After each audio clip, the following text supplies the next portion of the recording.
All right, good evening, everyone, and welcome to Green White Checker TV. Tonight we have the regular season finale of the Area 51 Superspeedway Xfinity Series here tonight at Talladega Superspeedway. So after tonight's race, they will take the top 8 in the points to go into our final 4-race playoff here this evening. So we'll see points not as tight as we've seen before at the cutoff spot. We'll go through that in a moment. But of course, as always, pretty much same schedule as always here. 75 laps are scheduled distance, 1 fast pair, 3 attempts of a green white checkered if needed.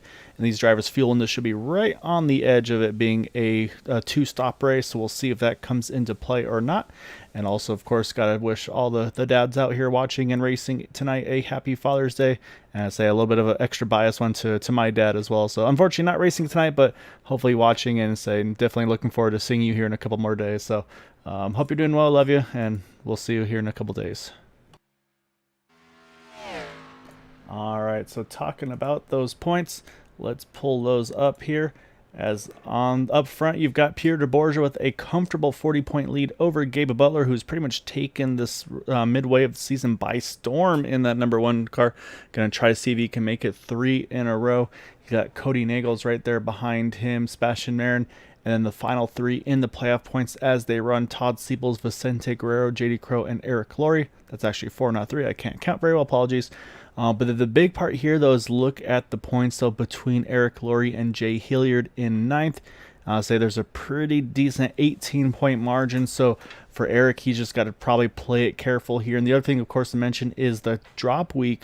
Right now showing their best 6 out of 7 races. After tonight, it's going to show their best 7 out of 8 races. So let's say that could make a difference too. If someone had 2 bad races, maybe the one drop kind of masks the second one. So that's going to be the big question, is what that cutoff looks like here. So it's going to be interesting to see, Matt. I'll say it's going to be fun to see what these guys have. Not quite as tight as it was over on Thursday nights, but it's going to be fun to see regardless, though. Say who can make that top 8, and unfortunately who might just be on the outside looking in. Yeah, Jay Hilliard, Robert Rugg, Bud Steele.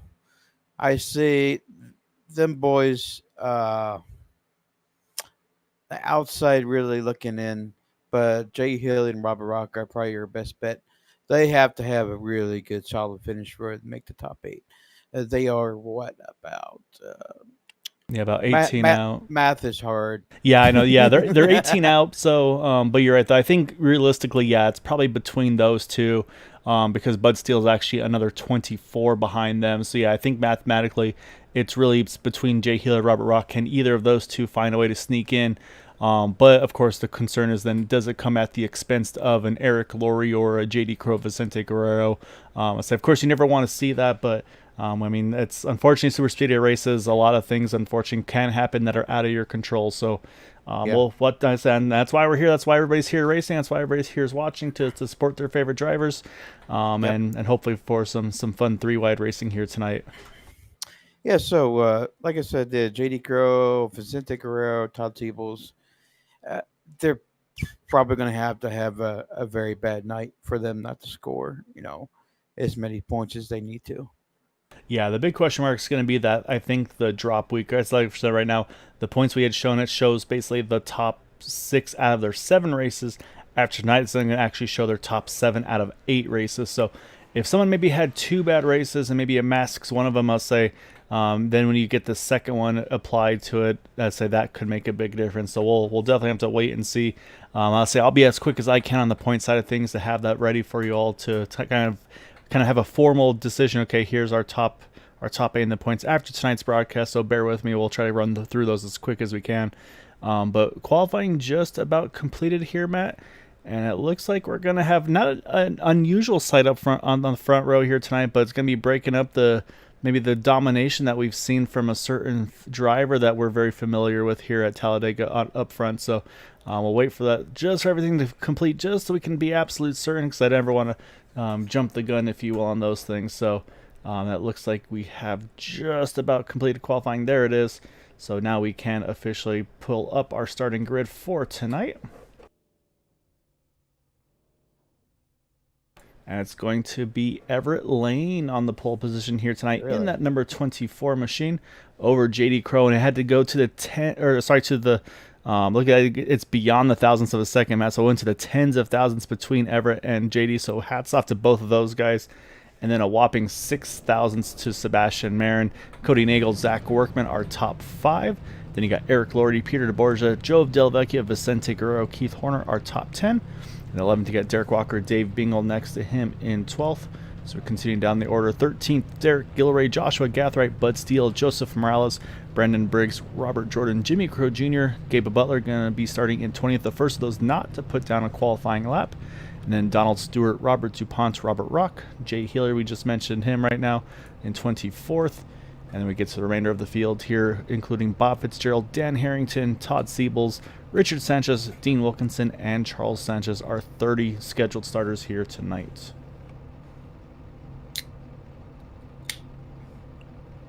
Speaking of Sanchez, kind of missed him last week, Mr. Rick.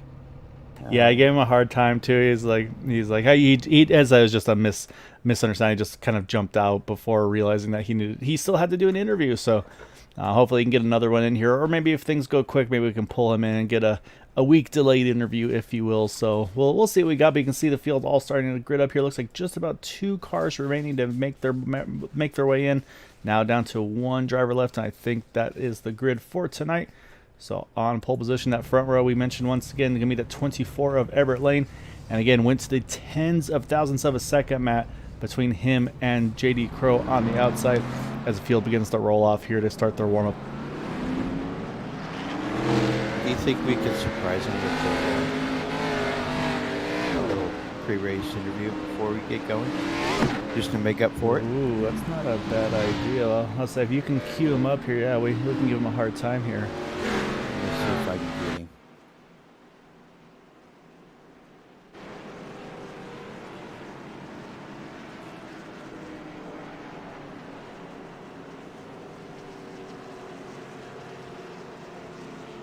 So while Matt's working on that, we're working on getting the field up to speed here as we head down through the backstretch here.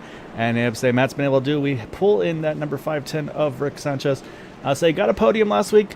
But you had places to be and people to see how to jump out of here. But we've decided to grab you pre-race here tonight. So regular season finale. What's the thought process? What's the game plan here to try to get yourself up and get another one of those podiums tonight? Just hang in the back probably till halfway, 3/4, and then see if it looks safe to move forward from there. I like the Todd Siebel strategy. That's it really works well for him, and that's why it got him in front of the points too. So good luck there, Rick.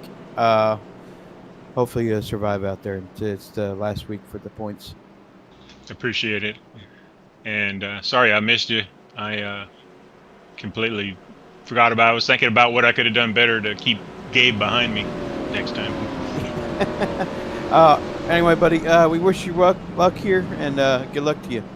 Thank you, sir. That our podium finisher there of Rick Sanchez from last week's event. So I want to try to get a hold of him before he gets underway here. So that will be our right now 29 drivers on grid. Looks like his brother Charles not on track here at the moment. So that's going to leave things with those 29 drivers taking the grid here tonight.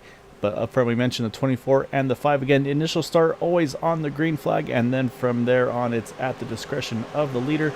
So we'll see who has the pusher on the outside. On the inside, will it be Sebastian Marin or Cody Nagel's able to kind of propel that front row to the front here as we get underway here. Again, 75 laps of scheduled distance, and right there you see 24 just a nose ahead as they head into turn number 1. So I have got a question for you. I wonder if this league has implemented the new iRacing starts and restarts. I do not believe they have yet. I think they're saving the most likely the change for that to the next season, I should say. That way we don't make any changes midway through the season. So yeah, I don't think you'll see any changes of the restart line like we've seen now in iRacing, most of the oval tracks. So there were some questions about it, but yeah, I think that the discretion was let's just wait till after the season ends. Only 4 more races to go anyway, so that way no big changes. But you're right though, Matt, to bring that up there, you'll see the Geico restart zone here through the tri-oval, and you'll see it kind of for a split second right there that will be in the future. That'll be where these drivers will have to restart these races at the leader's discretion, but inside that box. So it's going to make it a little easier for those on the outside line to be ready to try to react to that restart by the leaders. While that was going on, Peter, but the Borgia decided to drop to the back, and I think that that hill car number there. Yeah, 89 Joshua Gathright doing the same. He's going to roll in right in front of Gabe Butler, who was right in front of Peter DeBorgia, right in front of Jimmy Crow Jr. So say some of those teammates are starting to get lined up a little bit on this inside.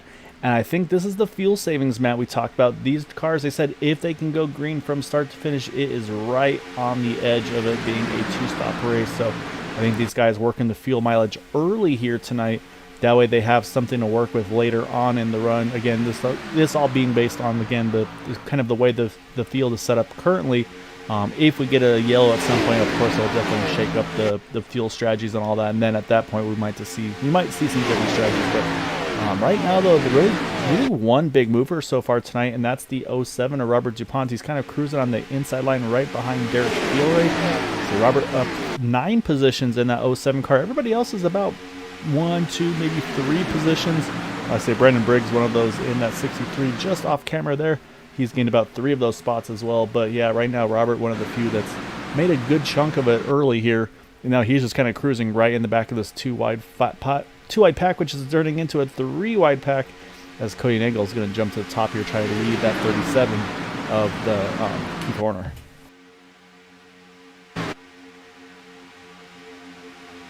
And if right on cue, there goes the 23, Sebastian Aaron. He jumps to the middle, is able to clear the 5 of JD Crow. And now you got 3, actually I think 4 boot knockers, if I'm not mistaken, lined up in that middle line there. 23, the 5, the 071, and the 052. So going to be some stout competition on that second lane. And so we'll see who gets the preferential push right now. Ooh, a little bobble by the 24 really looked like there, as that was more than enough to allow the 24 to clear. He drops, 23 drops in front of the 24. And they'll continue to lead their way here, as you see just behind them, the 18 of Zach Workerman. Again, that really fun paint scheme there with the, it looks like Interstate Batteries, but it's actually Instacart on the front of that 18 car with that Joe Gibbs throwback scheme. So definitely, again, hats off to the painting and the sponsorships that I know Zach and Peter worked on together there. Yeah, Everett Lane is pretty much on his own right here. I remember the last time he was leaning out front, it didn't end very well for him. So hopefully things will turn out better for him. He's a hell of a good plate racer. Yeah, I mean, it was something we talked about. I mean, you got to have help for these things. And say, like I said, right now, I mean, you've got the boot knockers kind of in a really good spot here. Like I said, you got the first 2 rows on the inside, first 2 rows on the middle lane. And then right behind him, you see that 18. I say he's also, I believe, part of that group as well. So at some point, yeah, I mean, for Everett, he's going to have to find somebody to feel like he can maybe work with, maybe try to do a little bit of recruiting on his own, or just say, hey, if there's any kind of one-offs or maybe small groups, like, I mean, even look at working with those guys like the IROC paint schemes that we talked about with Vicente Guerrero, with Cody Nagels. Maybe try to start teaming up with them a little bit. Maybe Derek Walker right there. Talk about Robert Potts as well. So it's like there's a lot of drivers up there that could definitely be in that. And so I think Brandon heard me talking about the fact that Robert was making those big gains early. He's actually now up 11 spots. That 3rd car in the middle lane there, that number 63. Maybe we're going to try to keep him charged his way a little bit further up there as well.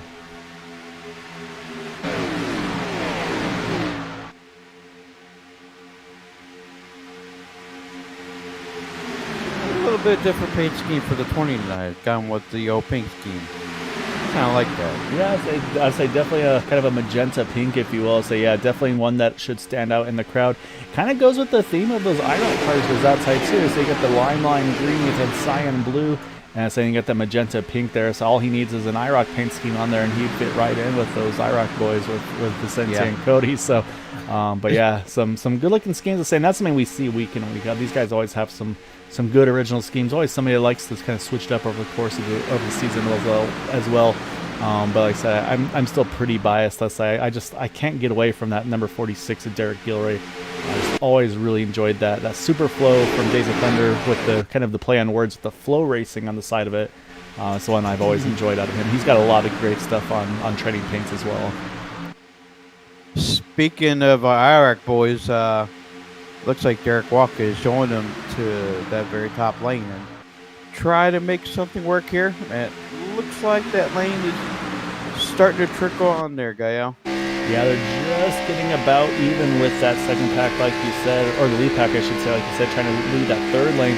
And there's the momentum off of 2, and that's really the big opportunity for that second pack is to get the good exit out of 2, then it's all even down the back, but the momentum usually shifts to the advantage of that outside lane.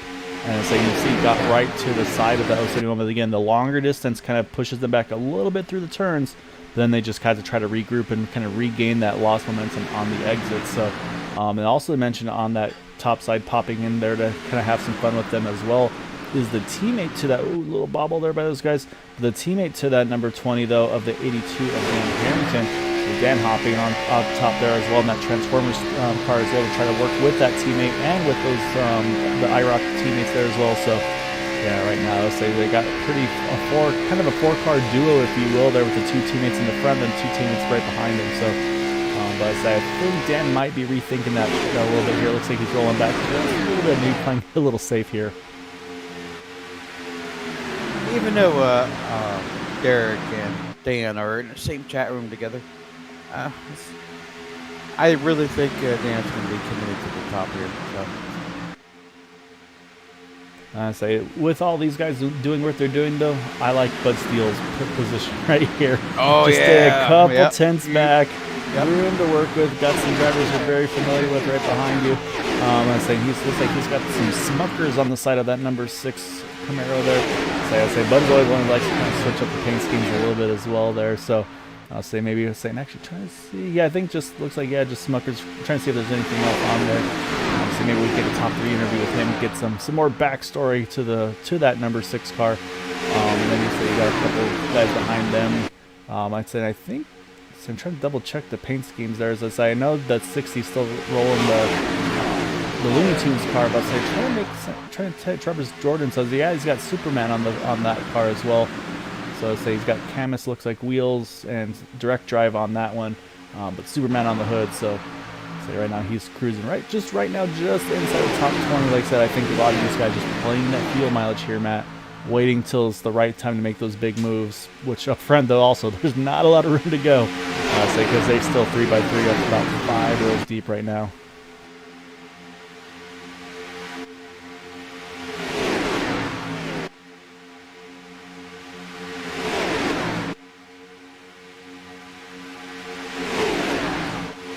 Looks like everybody's going that top line. Just everybody trying to get rid of that. Because they're like 5 cars deep now? Yeah, looks like 5. Actually, I think it's 6 is joining there, trying to catch who the back of that one is. That might be the 55 of Dean Wilkinson. Indeed it is. So Dean's decided to join the party up top there as well. Saying Dean's one of those TW guys that he used to be one of those ones just really cruise at the back, just took it easy. But I feel like these last couple of seasons, he's actually kind of stepped it up a notch and kind of picked up the aggression. What I have noticed though is that second lane starting to drop, or the third lane, starting to drop a little bit again. Those 3 cars, the 5 cars kind of turned into 2 cars. Derek Walker drops to the middle there, and we'll see if anybody else responds to that as well. But right now, so they're going to have to kind of reform a little bit. It looks like Dan Harrington, though, he's staying committed up top there, as is that 55 though as well. And as I say that, there goes Eric Laurie. Oh, a little bit of a bubble. There's the contact. And it's going to be right in front of the field. So check them up, boys. Check them up. Oh, the 08 down on the bottom. Yeah, saw Bob Fitzgerald hanging on to it. Looks like everybody's going to get through, so we will stay under green. But this is going to be, again, those guys that are cruising the back, this is going to have to be kind of recovery time. So let's go back and see if we can take a better look at that one, Matt. But it looked like just a little bobble from around the front. And I think that accordion kind of found its way back to around that 63 of Brandon Briggs, I believe. So we'll kind of focus on Brandon here to take another look at it. I would have looked from Dan Harrington's view. That was scary. So you see right there, Eric just caught the apron. Actually looks like Dave Bingles had an issue off track. But yeah, you can see there's a 63, the kind of the reaction accordion, if you will. But then, you see Dan Harrington somehow gets through all that. And looking for the 06 of Cody Nagels because, he definitely got some of the worst of it. So We'll jump back live here as we took a look at it. Dave Bingle did have an issue. He's hit pit road. But we do have right now, though, Matt, is a bit of a breakup in the field here, as we've got about 13 cars up front. And then you got to go another 1.2 seconds back to Richard Sanchez, who we talked at the beginning. Say they are starting to close that gap back down, but there's about, then a little more gap there. You see Joseph Morales is right there. Then Dean Wilkinson trying to bring 3 more along with him. And then another group back here to the 74, 78, 45, and 41. Unfortunately, we mentioned Bob Fitzgerald. He's lost the draft. Cody Nagels on pit road took his fast car. He's back out. And I believe Dave Bingle may have retired from this one. Not sure if he got wrecked or if he just had to retire and step out of the car or not. But unfortunately, looks like the 28 car done for tonight as well.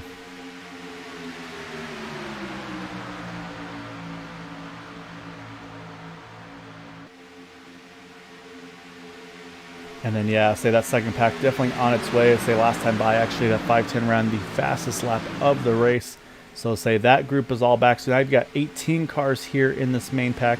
And then this next group, that's going to be the next one to try to regain that distance. Because right now the 60 is kind of on his own right now. But if he can get the push he needs to from the 55, the 39, the 171, maybe has an opportunity to try to close that gap. And then it's going to go back to, again, to Pierre de Borgia and those guys to also do the same thing there. So if all goes well, we might get the 26 back on before pit stops, because right now, Matt, probably roughly about 10 more laps until that pit window. It just, again, depends on how much fuel some of these guys have burned under the screen flag. Yeah, the good thing about Cody here, he'll probably scored a lap down, unless we get a caution here quickly. We're about Bob Fitzgerald, because he's lost the draft as well. Yeah, so Cody's about half a straightaway from getting laps, unfortunately. And then, yeah, Bob's about a full straightaway behind the leader. So it'll be a ways until I get to Bob. But I can tell you, though, the whole field is starting to get back together here. That 78 and the 45, they've found their way back up there, too.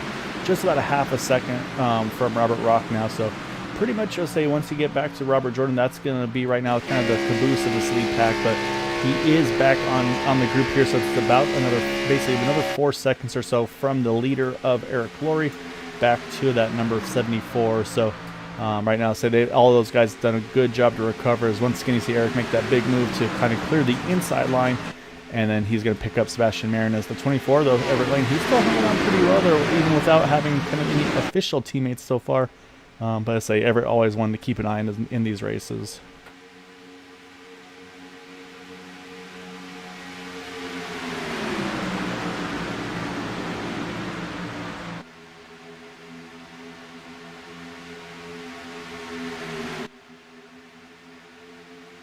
Yeah, right now, so it looks like, yeah, everybody's starting to regroup. You see the 06, Cody Nagels, he's rolled in, he's found his teammate here.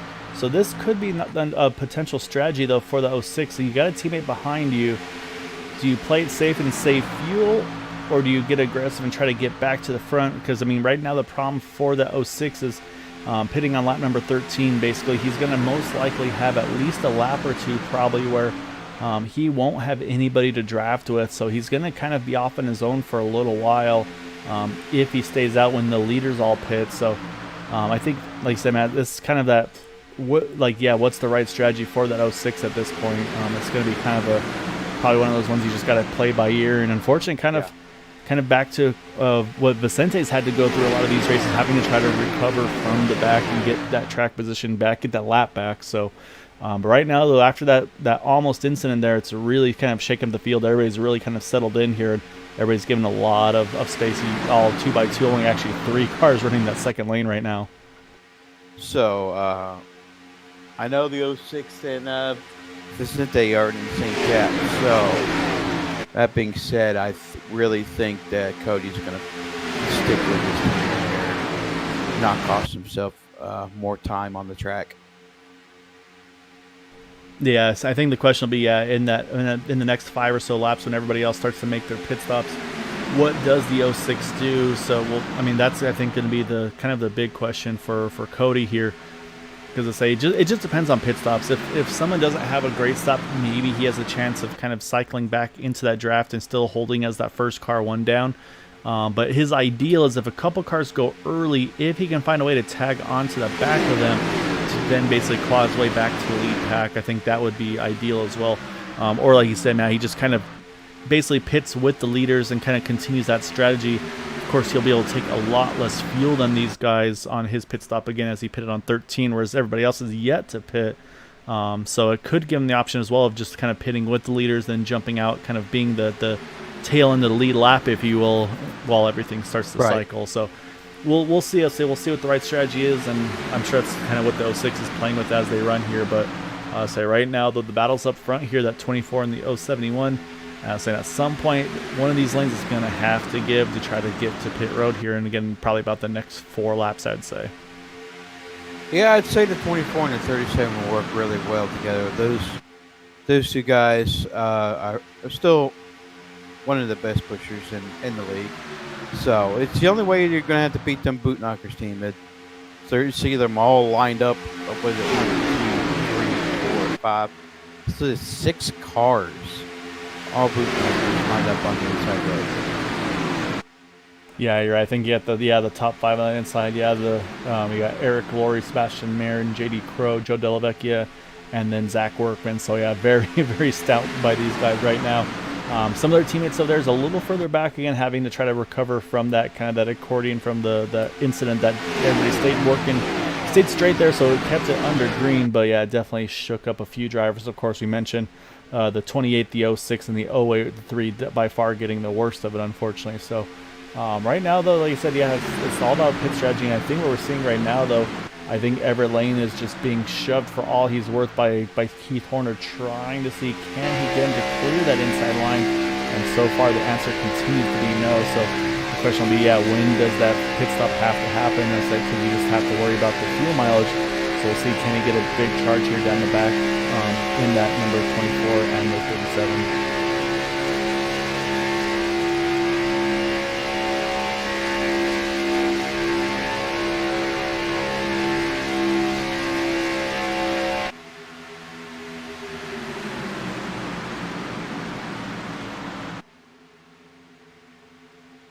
Yeah, you can see now pretty much the whole field single filed right now. I say Brandon Briggs, I think, is just trying to find an opening in that 63 to find somewhere to drop in. Saying this is going to be a tough battle for these two right here to try to find a way to get around the two in front of them. And again, I mean, depending on how hard these guys have pushed from the get-go, some guys may not be able to make 25 here, Matt. Some guys might have to hit the pit this time around coming to 24. So that's going to be the other question mark, of course, is can these guys even get to this lap 25 mark? So we'll see. Again, I think these guys are just trying to find anywhere to squeeze in. I say maybe even we might even see if they know that these guys next to them are coming into pit road, do they even try to kind of squeeze in with them there from that second lane? So we have seen aggressive moves before, and definitely not without merit to have those types of things happen. And we've got one coming in so far. Looks like the 510. And right now looks to be mostly in. There's some friends that saying looks like a pretty big group of friends of TW pretty much coming in together. So that's going to be our first set of drivers hitting pit road. Again, just to me on the outside of making it to this one on a 2-stopper, so we'll keep an eye on them and see. And then, of course, we'll see what the second pack here, or this lead pack up here does, as I suspect we're going to see probably, Matt, about 15 to almost 20 cars here most likely hit pit road this time around. Yeah, I'm just looking at the 37.4 now. Yeah, they're trying to break up and they're just trying to find a hole. Yeah, there's pretty much another one. Are they going to try and follow when it comes to pit time? I think Derek Walker, you saw, just gave an opening and say, here comes the pit stops. I say, here comes the field. You say, got a few drivers going to go out a little further here. You saw Sebastian Marin trying to send it on to the pits. And so far, so good. Looks like everybody's going to get through pretty clean. We got a couple, though, that are working some really good fuel mileage, though, right now. That's going to be Zach Workman in that 18 car. He and Everett Lane. I'm surprised Everett Lane's able to run the fuel mileage he's running, but he's going to cycle out right now in second. You see Bud Steele there for a second, peeking up top here. So he's going to have to find a spot in. There he goes. He slides back in. So we've got now 8 cars of the leaders here that are even going to go to 26 here, including Vicente Guerrero and the 06 Cody Nichols. Cody again being one down. So the question mark will be for Cody here. Yeah, does he stay out and try to continue to kind of just try to cycle in, maybe find some draft or not? So Do see a long pit stop for Brendan Briggs, I believe, most likely too fast entering, as here comes the second group here, or should I say third group really hitting pit road. And it looks like, yeah, the 06 is coming along with Whoa, them. Bigelow, oh, Everett Lane. Oh, yeah, that was a good save by Everett. But now everybody's got to get organized here because they're 3 wide trying to find their pit stalls. And that's always the next gamble. Oh, no. That's a black flag for Eric Lane. So, yeah, we'll go and try to see. We'll watch pit stop time. But, yeah, I can mention Brendan Briggs. Definitely a lengthy pit stop for him right now. And yeah, so let's say it sounds like, unfortunately, Everett may be a speeding penalty for that 24. And there goes the 06. Just like we talked about, he had a shorter stop. He's able to slide out in front of everybody else here. But now the question is, does he have enough to stay in front of the field as they all start to build up speed here? As you can see, the 18 got right to the back bumper. Zach Workman quick through the gears and that pit exit.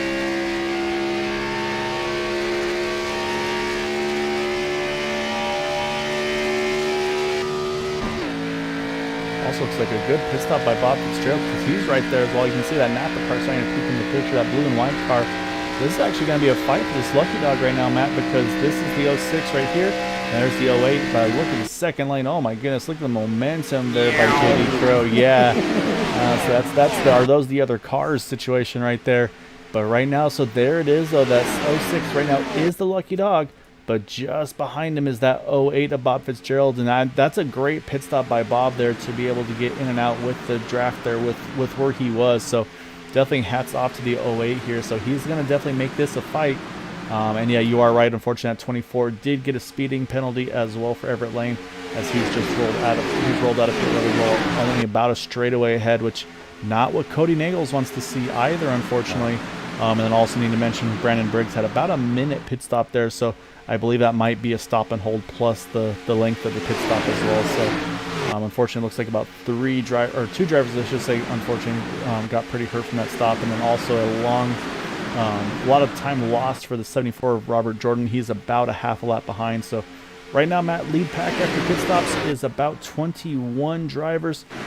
So right now, just on the outside, trying to grab back in to make it 22 is Derek Gilray, but he has no help right now, so he's going to be just basically pedaling for all he's worth. And this is where you try to bend that floorboard, if you will, to try to see just if there's any more pedal travel hiding in that car. But I'm watching the timing and scoring, and the ticker is going the wrong way now, as it's now 1 second behind him and Dan Harrington.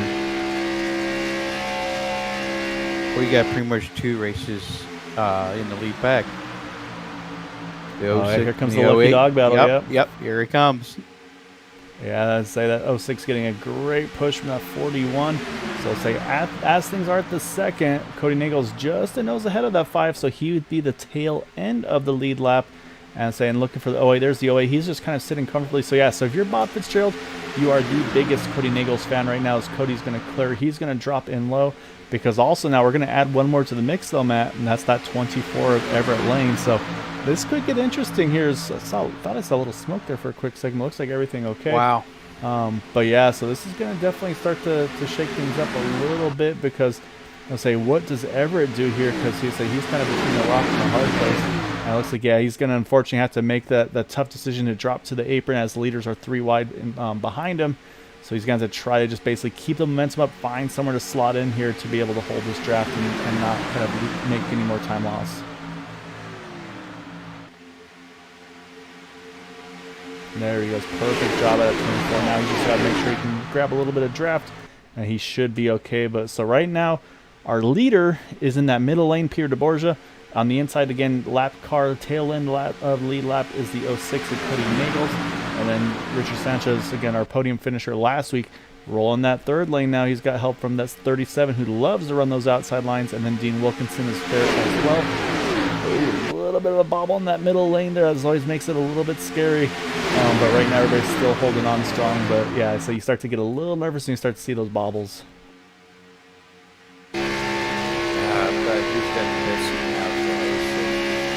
Kind of praying for caution right now. Yeah, this is where you want to see it, but you don't want to be in it. So yeah, and I mean, we've seen times, Matt, where it looks like somebody's ahead of the wreck, and then just kind of the way the bounces happen, you get just hooked in the right rear, and it sends you right into the wall as you're just an innocent bystander. So And do need to mention, unfortunately, that 46 has lost the draft, unfortunately, for Derek Gilray. So he's going to start dropping back probably to about where that 60 of Joseph Morales is. So yeah, so right now our lead pack now shrunk down to 20 cars as they run. Again, right now Cody Nagels is, right now he's on sequence to the leaders, Matt, again with that pit stop he did. And I love the strategy there because it keeps him in the field. He doesn't risk losing a lot of time. So now he just has to, he's going to have to be aggressive. He's going to have to try to stay in this main pack here and try to be the one leading one of these lines to be either the first car one down or be the tail end if all goes well. But look at that 510. He is going to drop from top to bottom and move Richard Sanchez to lead. Hey, Cody's like, hey, I took my damn lead lap spot, but I'm trying to get to see what happens here. So it's going to happen. There's a lot of movement again there. So you can see drivers trying to figure out where they want to go. There's the 20 car, Derek Walker. He wants to try to lead this third lane. He's going to get some more help from that 37. Say it worked once, so say Derek hoping that it's going to happen again here.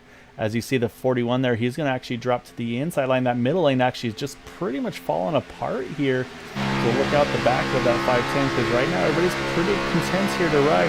So you've kind of got the drivers riding the wall. You got the inside line, and then right now kind of Bob Fitzgerald kind of just, or sorry, Robert DuPont, I apologize, kind of off on his own as there goes the 20 car. He's going to drop in front of Bob here.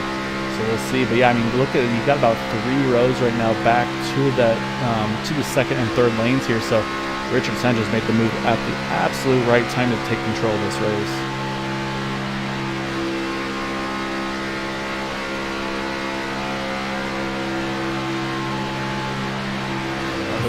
Look at that top line, all that momentum. Yeah, here they come. Cody Nagels also, he saw the momentum starting to form on that second lane. He jumped up in front of the 20. Again, Cody's trying to do everything he can to be on the tail end of the lead lap. Peter DeBorgia, he's seen enough. He's going to roll on back here. Yep. So that's going to slow the inside line. Look at that momentum on the top. Just go. Yeah, so it's going to be the same thing. Keith Horner, he's going to be able to go top to middle to bottom should he choose. He's got almost a car length there of availability. But he's going to stay middle here, pick up Derek Walker, which I don't think is a bad choice there because otherwise if he drops low, he might be picking up the 510 there, a teammate to the outside of Dean Wilkinson. So right now, yeah, I think definitely the right calls. Look at Dean Wilkinson there. He goes top to bottom. He's going to lead this lap. So we got some TW drivers making some big moves early here, Matt. We have a race within another race now with Lucky Dog. Look at the 24 car. Back up toward the front, trying to get his lap back. Yep, he's pushing the 82 of Dan Harrington. So, yeah, you're right. If there's the yellow, you just have to see where they are in relation to each other because right now it's thousandths of a second. Saying right now it's actually Everett Lane who's got just a nose ahead here. But the problem is, though, he's going to have to try to find a way to clear both himself and Dan Harrington. Dan can clear. He's going to end up like hurting himself because he's got no one to go He's going to drop right back, unfortunately, probably behind that 20 of Derek Walker. But then also right here, I mean, he's just playing it calm, cool, and collected. Bob Fitzgerald, he's right there, Matt. So you've got 3 drivers 1 lap down within just a couple tenths of each other. So unfortunately for the 24, advantage goes back to Cody Nagels here. So say now the 24 is going to have to, I think really for Everett to have a chance here, he's going to have to be the one to lead that third line and find someone willing to push him, which right now I don't think he has. Although I'm seeing JD Crow, he's peeking up into the mix here. If I'm that 24, maybe start to peek up a little bit and see if that 05 is going to go. And there they go, Matt, just like kind of like on cue. Here goes the 5 and that number 24. They're going to try to charge up there, try to see if that 24 of Everett Lane can get back onto the tail end of the lead lap.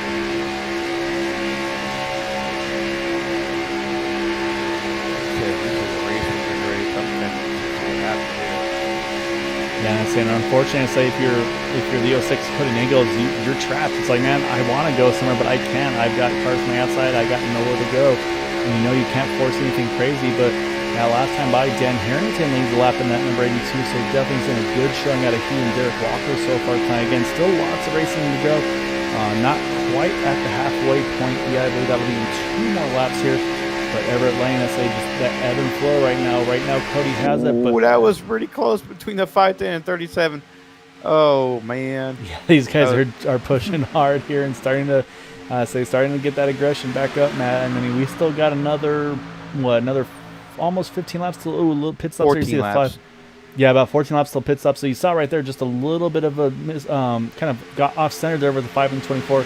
And look how much just that one little hiccup, Matt, drops them about 3 car lengths from that lead pack. And here comes the teammates of the 06, the 14 of Vicente Guerrero. What does Vicente do in all this? How does he try to help his teammate here? And I think that answer is going to be to try to push any line that the 24 is not in.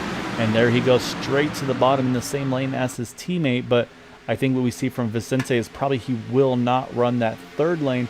But Matt, why don't we add a 4th car into this mix of drivers trying to stay on the lead lap there? Because just in the outside of the frame there, look at every lane. He's got everybody clear. There he goes, right to the bottom. Oh, perfect timing. And I think the middle is where you want to be here. I think that's the right call for this 24 car, because look at Cody Nagels. He's got pinned down low. So I think Everett needs to stay in that middle lane. Like I said, they're also going to pick up one more driver lap down here, Matt. That's going to be that 74 of Robert Jordan. So we go from 3 down. Let's go to 4 down here. And they all should cycle in really close to each other, because, I mean, there's the 08 of Bob Fitzgerald. He's still right there in the thick of things here as well. So, and yeah, there they go around that 74. So right now, 24 car tail in the lead lap, but it's going to be changing lap after lap here. So we'll have to wait and see. And then, of course, pit stops could change everything in this one. Oh, that was really tight with that move right there by Dan Harrington. Yeah, these guys are making some big moves. I'm saying, again, I mean, the 24, the 06, they have to be aggressive, Matt. They have no choice at this point, because, again, you just never know if, when, and where the caution could be. And I say, if you're the 06, when the 24 is ahead of the leader, you love it. When he starts to cycle in just behind him, that's you're like, oh, man, I'm going to lose my lap if we get a caution here. So yeah, that's where the 06 is going to be pushing the 55 as hard as he can. So, yeah, and then the same for Everett Lane. There's nothing. I mean, he's just foot to the floor here. He's kind of at the mercy of kind of the ebb and flow of Talladega. So I say right now it's probably Dan Harrington's best friend, saying, just rooting Dan on, saying, just push me for all you're worth here, man.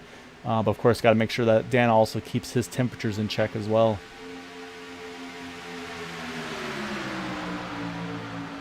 And saying that time by, we did just cross the halfway point, Matt. So we've got 37 left to go here. And again, still that fuel mileage will still be a concern for some drivers here. Some pitted a little earlier than others. We've got a range of pretty much about 23 to 25 for the field. So I'll say if you're those that pit at 23, and they're actually, here we go, early pit stops, in my opinion, here for Dean Wilkinson. And then you see, again, the OTW. Oh, my goodness. I don't know how. Who was that? Was that what chuckering moments? Robert Rock. I don't know how he hung onto that car, but he did somehow. So, yeah, we've got a TW party here on pit road. And so far, looks like everybody's hitting their stalls well. So that's job done for them. But that kind of commits them to a 3-stop here now, Matt. What does this do for the rest of the field here? I mean, we'll have to see what the pace looks like. But continuing up front, though, and look at this. Now you got the drivers a lap down are actually now lined up with each other. So now that 24 and the 06, I mean, this is actually the battle to stay on the lead lap. And then they're working together now. Yeah. With Bob Fitzgerald again just on the outside looking in there, and the 08 just a couple cars back. So, and right now they both clear that number 82 of Dan Harrington. So this is about perfect opportunity for these guys. But like I said, Matt, just at this point, they're just rooting for a yellow low. Yeah, just as long as a little bit of bobble by 24. But yeah, as long as Cody Eagles keeps. Never mind now. The 82 just took the point. Oh, that was close then. Yeah, it was. So as long as one of those cars leads, I think the other car will be fine. But right now, it's like I said, it's a race within a race. It's a game of chess. You got to play it right. Yeah, this is definitely a big strategy going on here. Do you need to mention for the TW drivers that pitted right now, they are pretty much all together. Unfortunately, they lost the 78 of Donald Stewart. So that in that group, you've got Dean Wilkinson, Robert Rock, Todd Siebels, Jay Hilliard, all working together there. So you've got the 5 of them. They lost the 6th car, unfortunately. But yeah, so that's going to be, again, that's them. That's the drivers going for the 3-stopper. Let's say compared to a lot of these guys probably going to go for the 2-stop strategy. You see, again, the 24 clears that 82. And I say now Keith Horner going to lead that outside line with that 37 in the 20 right behind him of Derek Walker. Again, I'm still watching that 08 of Bob Fitzgerald. I think Bob's just kind of, he's letting these guys be aggressive for the lap back. He's just trying to play it safe, play it calm, cool, collected. But yeah, I don't think, though, Matt, I don't think we see the rest of this field here pit for another, like I said, until another probably 8 laps if they can avoid it. So then the question mark is going to be lap times. We'll have to watch to see what kind of laps that Richard and Dean and them can make in relation to the field, because they got some ground to make up here for these final stops.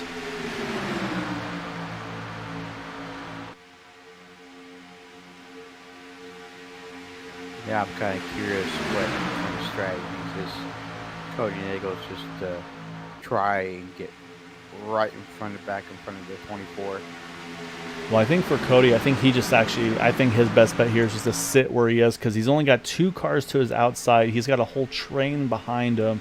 So I think as long as he feels like the 24 and the 82 are working well enough to stay in front of the 37, you're still in the catbird seat for being the first car one down. So again, it's all just depends on when, if and when a yellow falls, though. So I think Cody really, I think he just stays with what he's doing right here, Matt, and then he just has to be ready to get his best in and out lap for a pit stop here again in that next couple, about 7 laps or so roughly. So lap time wise, say Ken mentioned with Dean Wilkinson and company, 50-30 for them to 50-28, somewhere in that range. Up front there, it's about a 50-35, so maybe about a half a tenth quicker roughly. Not a big difference if I'm completely honest here, so I'm a little nervous about this strategy. The one thing it does do for TW though is it gets them kind of in their own little pack here. So if there's an incident, as you say that, look at the 06, he just talked about what's he going to do. He's going to jump up top here. He's going to try to get the push from that 37 there of Keith Horner. And so they're going to try to make that charge back up to the front here. So see, again, maybe now both these drivers possibly can stay at the tail end of the lead lap. And saying, again, if you're Bob Fitzgerald, you are just rooting these 2 guys on. You're saying, yes, you guys stay side by side. And you stay in front of that leader. Let's get a caution, and let's get 3 of us back on the lead lap here in one shot. I am watching the T-Belly boys in the back, and they must have learned from the bootleggers. It's really smart what they're doing. Yeah, so pick them up right now as you watch them. So yeah, just completely lined up here. Say pretty well organized as well. Like I said, got 5 of them together, so man, that's pretty solid for a group of cars here to have. So then it's just to kind of see what the strategy is going to be. So we'll jump back up front here with our lead pack right now. Which again, right now, these first 2 cars in the front here, they are not our leaders right now. Actually, the lead battles between those 2 cars in second, the 82 and the 37. These 2 in front are the tail end of the lead lap as they run. As you see Derek Walker just able to squeeze in front of the 14 of Vicente Guerrero. But right now, yes, I think these guys are all kind of just biding their time. But you know who we have yet to talk about very much tonight here, Matt? What's that? That is the boot knockers. And I'm saying right now, JD Crow, he's kind of leading them all. They're just in their own little bubble right now. You look at the 5, the 052, the 23. They're staying about a half a second back of this group in front of them. But they're all here together. Bud Steele's right there with them as well. These guys are definitely playing the 2-stop strategy. I think these guys are just saving every drop of fuel they can right now, just taking advantage of it.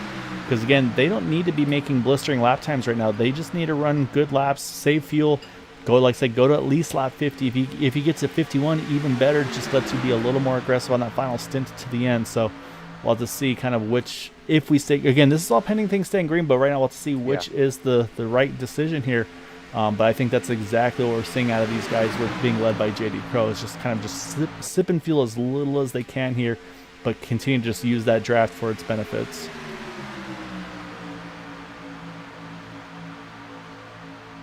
Oh, excuse me, I had the cat bumping the microphone. Yeah, actually look at the move by Cody Nagels now, right on the outside. Yeah, it's kind of funny watching these guys battle up front and saying, again, being the front 2 cars not actually the ones in contention for the win currently. But again, they're doing what they need to do to put themselves in contention if a yellow should form. Also, you can mention here a little further back there, you got Donald Stewart, Jimmy Crow Jr. They had lost, unfortunately, those TW guys during their early pit stop. And so they're unfortunately starting to become in danger of getting caught and put a lap down. As here comes the 07 here of Robert DuPont. Again, early to me, this is going to force Robert into a 3-stopper as well. He's going to have Bob Fitzgerald along with him here. So, I mean, they must just have not had the fuel mileage to get to the end. But as these guys start to peel off, though, look at the gap that's separated, though. Look at JD Crow now. I mean, he's a fair bit back. He's over a second back from those guys in front of him. The 74 not for position right now. But this, again, this is going to slow this field down, this pace of the race here. They're going to slow it down a fair bit here. And that's going to, I think, start to put things back to the advantage of those TW drivers. Again, as they are still locked on and formed with each other here. Yeah, because they're going to pick up the draft from them other cars. Yeah, that's really, really going to help them. Yeah, it's gonna be interesting to see how everything starts to cycle around right now, and I think that's exactly what we're seeing right now. As I just saw the 5, he's starting to pick up the pace here. Say that aggression starting to ramp up here. So you know what? I think it's time to go. They're starting to get a little more aggressive. Keith Horner, actually need to mention, he's on pit road, as is the 74. I actually didn't suspect we'd see Keith Horner in that early as well, but they're also on pit road. And also need to say kind of say hi, give shout outs to say Randy commenting on YouTube's watching Outside by the Fire with Mom. So I hope you are enjoying it tonight, Randy. And I say I don't know where you live, but say it must not be out in the Southwest, because I say it feels like we're sitting in the fire even when we're when we're in air conditioning. And then Jack Wall's watching from Wilmington, Delaware. So definitely good to see you, Jack. Miss you on track, man. But hope you're doing well as well, sir. I'm a former native of Wilmington, Delaware. And here comes more drivers, Matt. So this might not be outside the cause for TW. As you got Dan Harrington, Derek Walker, they're coming in together here as well. So you see, I think Dan honestly being a little more gentle than he needed to on the entry. They just don't want to take any risks there, though. But that now pushes Vicente Guerrero to the lead here in that 14. And then you got the TW train pretty much behind him, saying add Bud Steele into that mix as well in that 6 car. So right now, this is kind of a 2-stop versus a 3-stop here, Matt. Can these drivers make the fuel mileage to get to the end? And of course, then it's going to be also as just kind of what kind of a difference do we see? Can these drivers that run long here, if they can cycle out with those drivers that pit early here, this will be definitely in their advantage. So this is going to be really fun to see here, because this time by is going to be 25 to go, and here they come. Here comes 3 more drivers here. Actually, here comes a big chunk of drivers all hitting pit road. Nearly 4 wide on entry. Eric Laurie saves it there. Great job by Eric. And yeah, so that's going to now bring 4 drivers. This is the group, Matt, that I'm going to be watching. If we stay green, this I think is going to be the group that wins this race here, because I just think they have the fuel numbers now, Matt. They're going to be able to pit to 24 to go, and I think that's going to be enough to let them make it to the end.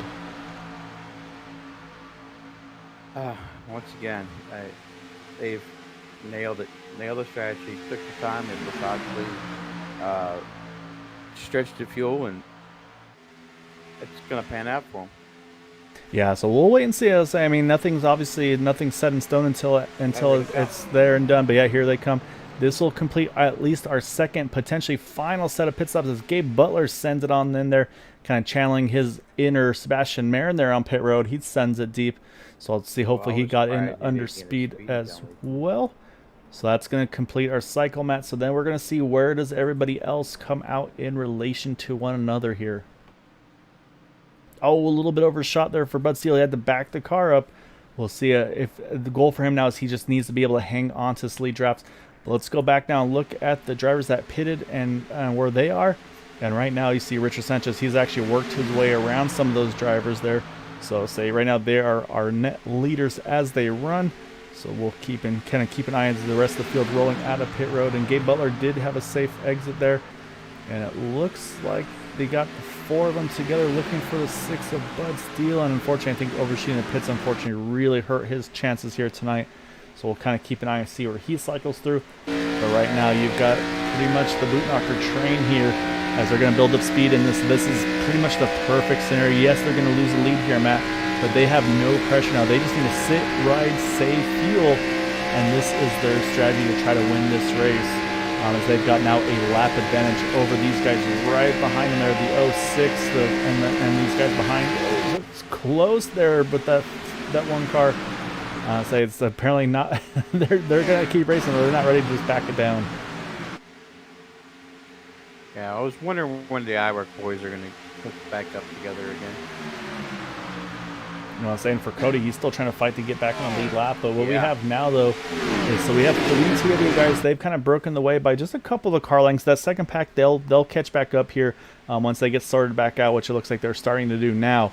But again, though, these TW drivers, they pitted at 39. Gabe Butler, 51. Joe Delavecchia at 50. So, again, I feel like advantage right now definitely sitting in the shoes of that number 1 car because he's good to the end on fuel, I believe. And I think, again, these two TW drivers are going to have to take a splash of fuel at this point in the race. So, like I said, to me, it's in my best interest. If I'm any of those drivers that pitted at 50-51, Matt, I don't even challenge right now. I just sit, I just ride, I save any and every drop of fuel you can. And then once they have to peel off and make their final stop, that's when you start to worry about the race and start to get a little bit more aggressive. Yeah, I was kind of optimistic about the TW strategy there. It's, for me, I really felt like it wasn't really the best call because we got a bit of a check up towards the back, but it looks like everybody's going to get okay with that, Matt. But yeah, it was a big moment there for the 74. Oh, as we go forward for a second, looks like we're back to 3. I think we're going to get away with it. But yeah, that was definitely some close quartered racing there. But also you mentioned, though, Matt, with the field, the way we're set up right now, we have, I believe it's 14 drivers in this lead pack. With Eric Laurie there in the 071, I believe right now, kind of the tail end of it.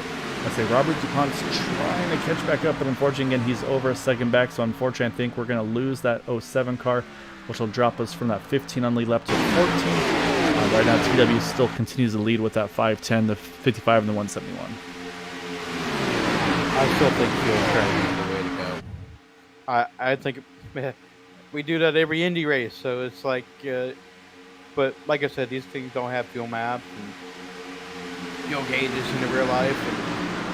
And, it's a lot harder to save in these cars than in cars. Yeah, you're exactly. I mean, it's all going to be done by drafting and by your throttle control and any other little things you can do. So, so you see right here, the Peter DeBorgia, again, he pitted at 51. I think he's decided, you know what, actually, maybe Peter wants to try to kind of bump up the pace of this race, possibly.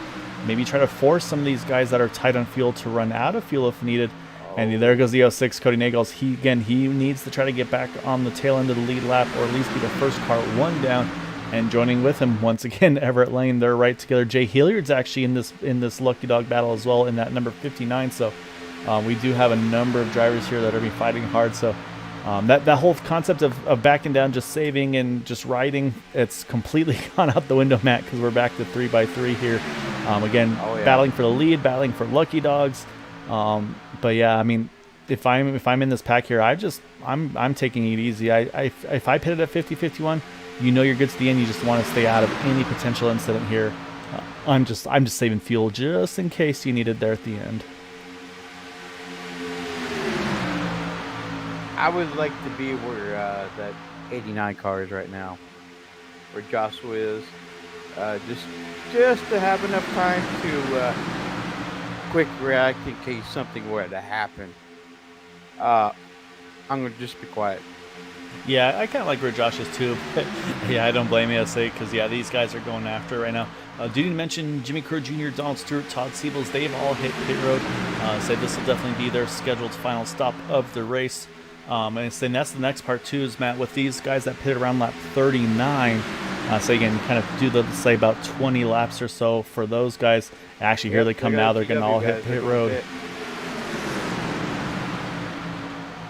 So that's the 3 of the other TW drivers. They're all hitting pit road here, which is going to start to pretty much bring it back to those guys that can make it to the end. The rest of these guys here, all the drivers that pitted around 49 to 51.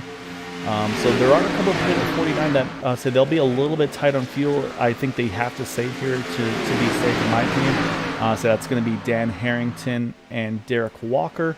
Didn't mention, actually, Robert DuPont, great job by him. Didn't give up. He actually caught back up to this pack here. He pitted at lap 47, Matt. I don't know if Robert can make it to the end from there at all or not. So he's going to have to save very hard. I think he just rides the inside line, just save. But like I said up front now, I think this is, again, pending any cautions, so I think this will be the battle for the lead for the win with Peter DeBorgia, Zach Workman. Again, Cody Nagels right now, he is on the tail end of, or actually I should say first car one down along with that 24. So right now, really, leader to say here, the first driver for leading for the lead position in the second lane. They're all in the second lane, one lap down. Yeah, so it's actually Dan Harrington. He's the leading car in this outside lane on the lead lap. So right now, I say Dan sitting in 6th is the leading car on the outside lane on the lead lap right now. So we'll see if anything comes out of that. But yeah, right now, so you've got the lead lappers basically versus the lap down cars right now. on the inside versus the outside. So basically, I think what the game plan is probably for Everett Lane. Try to push the 06 toward the lead so he can just get the pretty much push him back on the lap so he would get the lucky dog. Yeah, so if Everett could push Cody in front of Peter DeBorgia, let him clear Peter DeBorgia, and then that would allow, hopefully, Everett to then stay kind of side by side with the 06 car in front of the leaders. That's kind of your perfect scenario here. So, and let's say again, I mean, this is all based on this thing going to the green to the end and saying we still got 15 and a half laps to go, but this is going to shape up very interestingly because we have, like I said, we've got drivers a lap down that are in the thick of this thing. And I mean, there's no saying that they can't play a role in this thing. So I mean, you got the 06, the 24, the 59. Again, they're all in their own little fight to be that first car one down. And so I mean, they can't just pull off and let the leaders on by. I mean, they've got their own race to go for still too. I mean, again, this is the regular season finale as the 24 gives a big shove here through the trial for the Cody Nagels. Is this enough, Matt? Can Cody clear? Yeah, he's got him clear. He's got him, but does he drop? Right now, he's yet to do it. Does he wait till he enters one? No, he stays up top. Oh, man, what does that make Everett feel like? They're thinking, like, okay, he's got him clear. We can do it. But then Cody stays put in the 06 car. I really feel like, since you helped me and I kind of like, I help you. You know what I mean? Kind of like that buddy system. Yeah, it's going to be interesting. I mean, it is, I don't know. I mean, it's in Cody's best interest to make sure he's the only one that can get a lap back, really, if you think about it. Because if he drops in front of Peter, does that put him at risk of kind of a counterattack, if you will, to maybe get him out of that lucky dog spot? Because remember, there was that one point where Cody was just completely trapped on that inside lane. He could never go anywhere else. So maybe Cody's thinking, you know what, I went down there before and it bit me.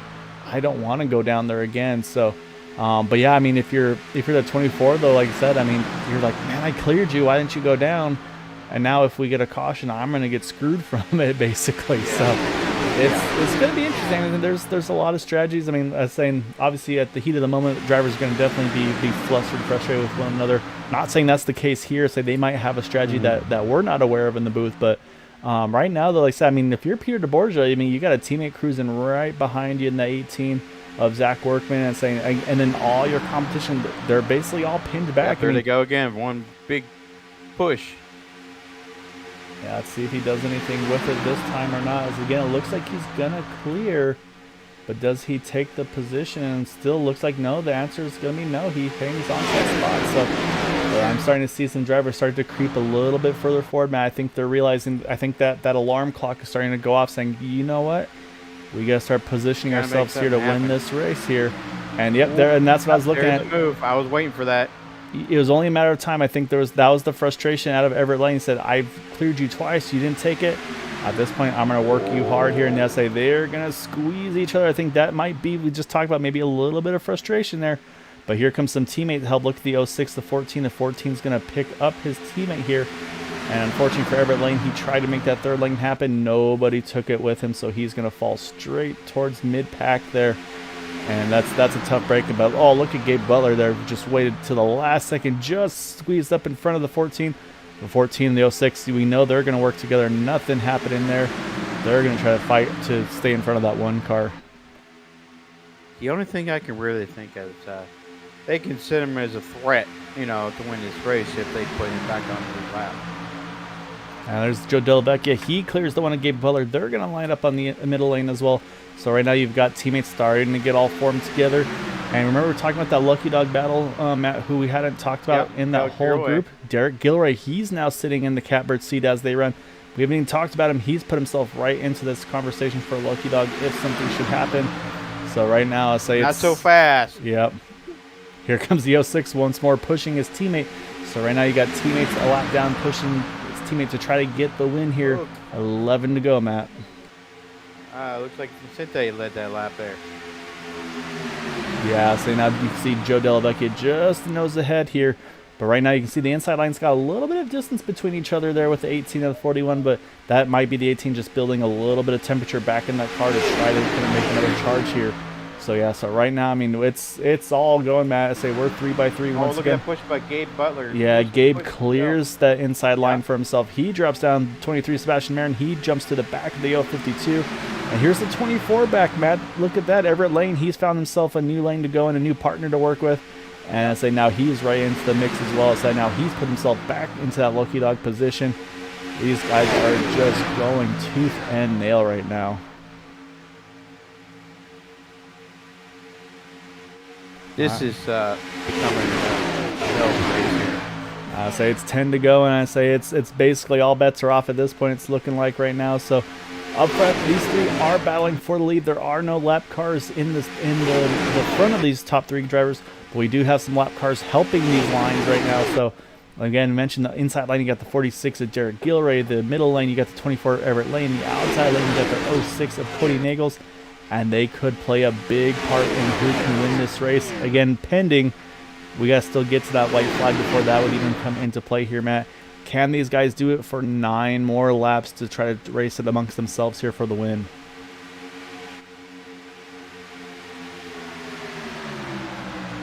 Oh, man. It's just pretty exciting. One of the best races we had in a little while here. And I'm just really, really interested in how much impact these lap cars are going to have. Oh, Whoa, Peter look at the DeBoer 41 rolling dropping out to of the it. rear. That's a That's- surprise to see for Peter yeah. here, but I say Peter was our points leader by a good margin coming into tonight, so maybe saw something that he didn't like and say, you know what, I don't want to risk it yet. I think there's something that's yet to happen. So Peter, actually, he's going to roll out of it here. We'll see if that comes to fruition, or maybe there's something else going on for that 41. We'll keep an eye on him. As it looks like he's going to hold on to the draft. Maybe temperatures are just getting too high. Couldn't get that car cooled down potentially. We've seen that happen before as well.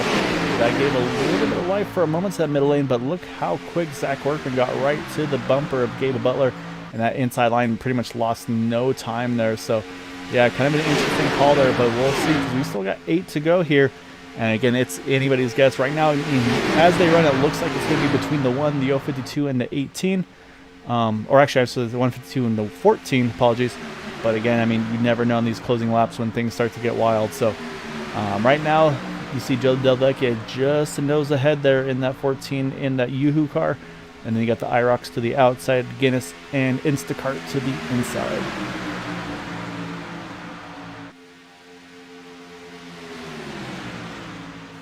I'm getting nervous actually watching here. Yeah, so that's the plus I say. I did a couple races with these guys, and I was in about the spot of probably, I think, either JD Crow or Eric Laurie, right in the middle, about 3 to 4 cars deep, and I was my hands hurt after that race. I was just death gripping the wheel so hard, not to make any mistakes at the end. Yeah. And these guys just do it week in and week out. I can't do it. They make it look so easy, but Yeah. and do need to mention, unfortunately, for those TW drivers again, that pitted off sequence. They are sitting a fair bit back off the field, but honestly, again, depending on what happens here in these closing laps, maybe they're in the catbird seat because, say, if we get a big one here, it's gonna be pretty big depending on where in the field it happens. So right now, say, I think if you're in this lead pack, you just want this thing to go to the end, and we're gonna cross line here, Matt. It's gonna be 6 to go here.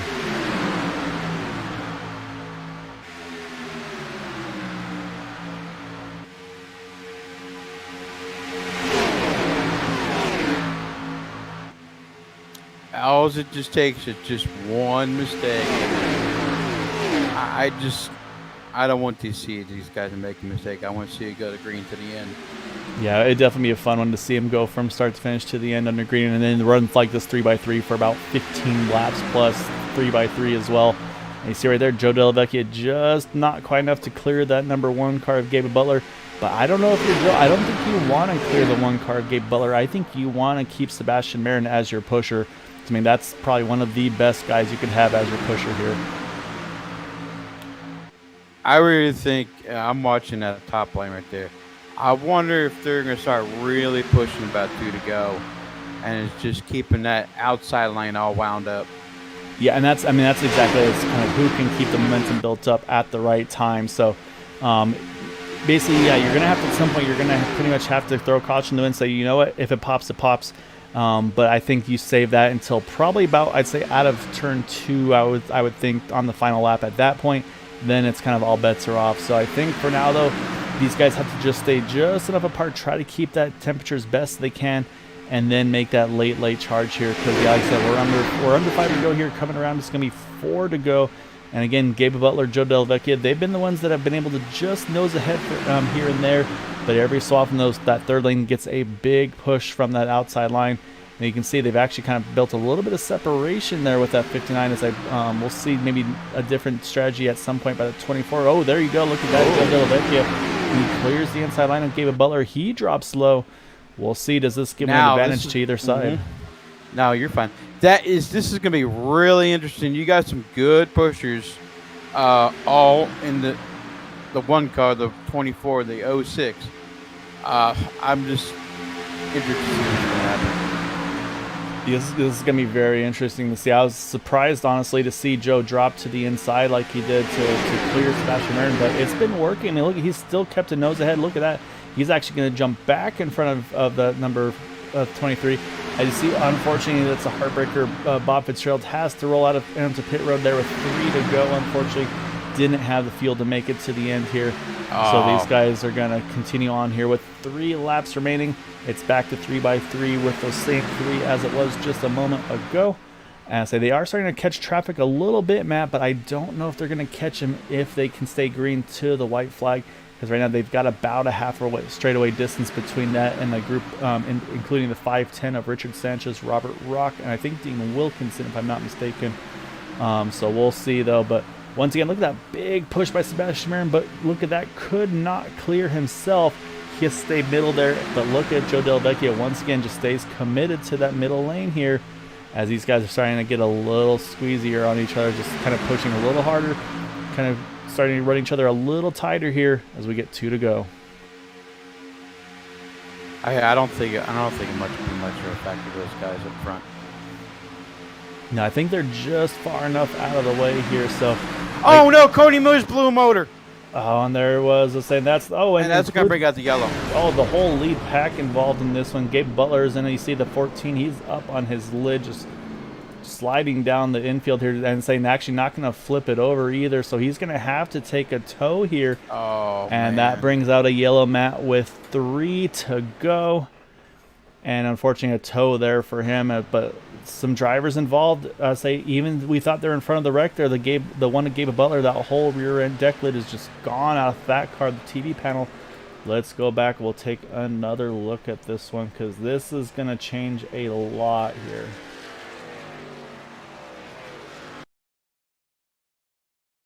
You know what? This is just actually quite interesting. You had like 2 incidents in like one little sector here. So watch right here as you see the 06. And yeah, you can see there's the puff right there. Nothing, unfortunate, that the 09 could do. Or sorry, the 59 can do. And then there's Eric Laurie. He gets a piece of it as well. And that's where you see also J.D. Crow. And then, yeah, you're right. It's actually kind of 2 separate incidents there. As you see also then the 52, the 14. Say Sebastian Marin also gets piece. But, oh, man, look at that 14 car. Say he goes for a ride there, unfortunately. But you are spot on there, Matt. We got to go back once more here. I want to take one more look at this from that lead pack here and try to get a better look to see what happened here. Was it just either a push net code? There's the initial contact. It was horrible net code. And yeah, it looked like for maybe a split second, maybe the 23 just caught the left rear. Maybe, like I said, it may have unfortunately also been some net code. So that's also the second incident there. But then we're going to go back and try to watch some wreck avoidances. You see Derek Walker and his teammate Dan Harrington, they get a little bit contact together trying to avoid the incident there. So we'll pick up the speed back once more. As Dooney mentioned, Gabe Butler is on pit road. It looks like, and then Peter DeBorgia just rolls right on through, was at the right spot at the right time, stayed out of all of it. However, Matt, as we go live here, pretty much the whole field here hitting pit road. And I think actually Gabe may have had a miscue of where his pit stall was, it's looking like, because he's actually, I think he had to roll through there, missed his pit stall. This changes a lot. Remember how I talked about the heartbreak for Robert DuPont missing his, or having to pit there with what, 3 to go, 2 to go? He has just rolled back through here, possibly as the leader of the race here. Possibly it may be the one of Gabe Butler, but I'm not sure if Gabe's going to come back in or not. So this has completely shaken up the running order, as again the TW drivers went for the 3-stop strategy. They were nowhere near the incident. You've got now Dean Wilkinson, Richard Sanchez, Robert Rock, all there together here in that top 5. I mentioned again the 07 Robert DuPont. Was that the lucky break he was looking for? We'll have to wait and see. So we'll step away for just a moment, let everything kind of get squared away here, and we'll be back on this one to go for our green-white checkered attempt number 1.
Lights are off of the pace car, and this race has just taken an abrupt turn there.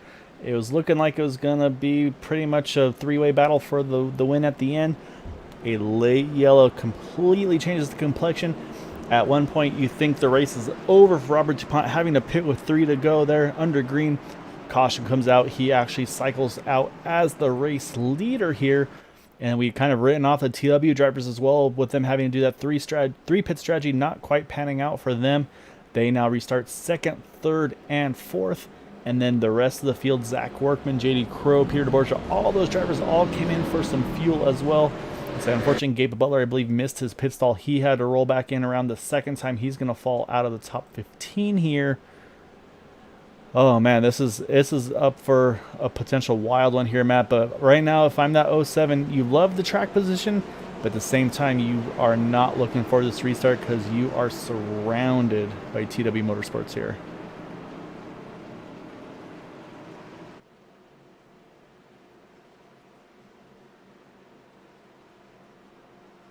So again, the way it works here, this is attempt number 1. We are beyond the 75 lap distance. So what will happen here is they'll take the green. If they can make it to the white flag, from then on they will race it out to the checkered. However, if there's another incident that brings out a caution before leaders get to the white flag, they will rack it up and do it at least 2 more times. And on that 3rd and final attempt, at that point, any yellow will end the race, where the field will be frozen at the time of the yellow. So it's in the hands of Robert DuPont, but I think it's in Robert's best interest here. He's just got to wait as long as he can here. Wait for that green flag to fly, because you know you're going to get picked on here by these 3 TW Motorsports teammates all lined up together there. So we'll see what Robert can do as we wait for that green flag to fly. And it is down, and we are back underway here. Robert DuPont, Dean Wilkinson leading in front of Richard Sanchez and Robert Rock. And here comes that 3rd lane right away there. You saw Derek Walker try to make a move. Nothing doing yet, though. We'll see see they'll make another move sometime. There goes the 89 there. He peeks up. They cut back underneath him. Everybody's starting to play games here, so holding steady here on the inside line, though. We'll see who gets the run out of the back.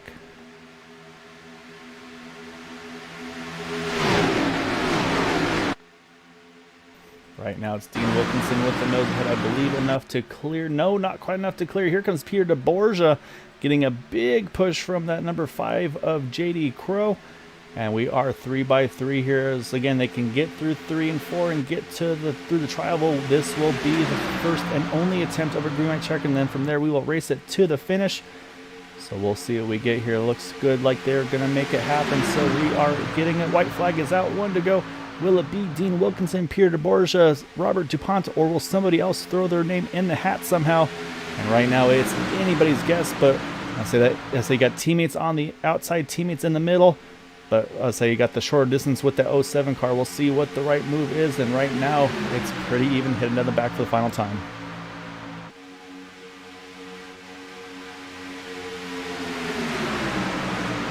Entering 3, Pierre de Borja just a nose ahead, not enough to clear still, so they start, again, everybody's going to start pushing a little harder. Temperatures be damned, these guys are going to go for it to the end. Got wreck in the back there. Again, no caution, we stay under green. Now it's the dash to the finish. Right now, Dean Wilkinson just has a nose ahead. Can Robert DuPont, can he get a charge? Oh, big wreck in the back stretch, so now it's going to be up front here at the line. And it looks like it's going to be Pierre de Borja getting the win over Dean Wilkinson. JD Crow pushes hard enough to get the third. Looks like Robert Rock actually going to grab fourth, and Robert DuPont was in a perfect spot to have a chance to win this race. Unfortunately, he is going to fall back to fifth. That's going to feel good, but be a heartbreaker at the same time for that 07 car. But let's go back, take a closer look at the finish. We had a huge wreck at the line as well. But we're going to watch one more time this charge down the start-finish line that was able to net this number 41 the win here tonight. You see, so there's the crash behind you. See, again, involves Gabe Butler there as well. But then this was the dash to the finish. You can see just the 41, the 55, their teammates, they're locked onto each other. Unfortunately, the 07 just doesn't have the lock that he's looking for there. And then as they come across to the finish line here, trying to get a better angle of it. Apologies, everyone. And there's the distance right there. Say almost a full car length. And yeah, so really, really good results for those guys. Like I said, I think man, Robert's going to be kind of feeling like that's one that got away from him, unfortunately. But just a great job, though. And again, just Pierre de Borja, though, I think, to me, he has the move of the race, though. Right. I mean, he rolls to the back. He avoids all that wreck. But that being said, though, he still hit pit road there, put a little bit of fuel in there, but it was enough for him to be able to get the push, get the win, found his teammate in that 5. But before we get to those interviews, Matt, let's pull up our final results as Pierre de Borja gets the win by 0.04 of a second. Another 200s back to JD Crow. And then you've got Robert Rock and Robert DuPont, our top 5. And then 6th, you got Derek Walker, Bud Steele, Richard Sanchez, Zach Orkman, Eric Laurie, our top 10. And then Todd Siebels, Joe Delavecchia, Keith Horner, Gabe Butler, Joshua Gathright, Sebastian Marin, and then Joseph Morales, Derek Gilray. Unfortunately, our first 2 cars 1 lap down. So we'll continue running through the order here. We continue on. We got Everett Lane, Bob Fitzgerald, Jimmy Crow Jr., and Jay Hilliard, Donald Stewart, Dan Harrington, Robert Jordan, Vicente Guerrero. Unfortunately, you see 26th, Brandon Briggs, Cody Nagels. And then we get to our final finishers of Dave Bingle and Charles Sanchez. All right, so with that, I'll say we're going to get everything squared away. So we got to also try to look at points and see where those are going to go through. So say we'll pull up our first set of interviews, which is going to be our 3rd place finisher, which is going to be the pusher of the outside lane, that number 5 of JD Crow.